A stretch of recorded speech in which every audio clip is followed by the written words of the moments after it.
Nah, setelah kita mengetahui apa itu definisi dari KEP, apa definisi dari BBLR, dan kita telah melihat kasus-kasusnya juga, sekarang kita akan membahas mengenai faktor penyebab dari KEP dan BBLR. Sekarang kita akan membahas mengenai faktor penyebab kekurangan energi protein atau KEP. Yang pertama ada status ekonomi sosial. Hal ini akan berdampak pada rendahnya daya beli makanan dan merupakan penyebab langsung dari gizi buruk pada balita. Kemudian pendidikan ibu. Tingkat pendidikan ibu akan berpengaruh pada kualitas pengasuhan balita. Pengasuhan balita yang buruk akan mengakibatkan gizi buruk. Yang selanjutnya ada penyakit penyerta. Terdapat hubungan timbal balik antara kejadian penyakit dan gizi buruk. Kemudian pemberian ASI. ASI mengandung zat antibodi sehingga balita yang tidak diberikan ASI eksklusif akan rentan terhadap penyakit dan hal itu akan berperan langsung terhadap status gizi balita.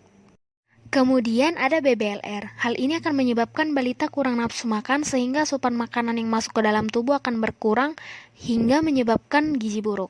Begitu juga dengan kelengkapan imunisasi yang ujungnya akan berdampak pada asupan makanan yang berkurang pada balita atau bayi.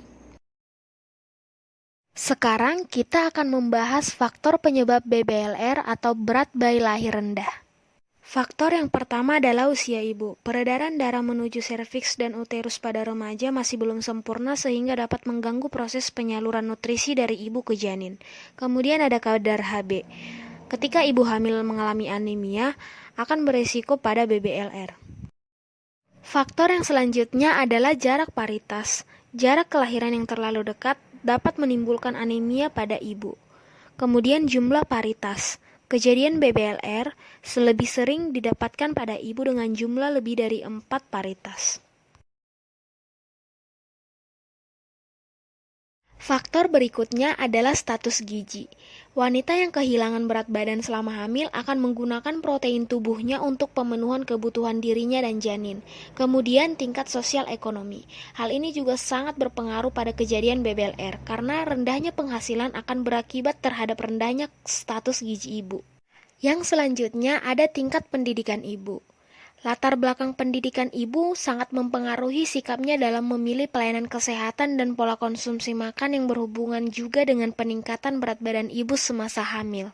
Faktor yang terakhir adalah jumlah kunjungan antenatal. Hal ini bertujuan menjaga kesehatan fisik atau mental ibu dan bayi dengan memberikan pendidikan mengenai nutrisi, keberhasilan diri, dan proses persalinan.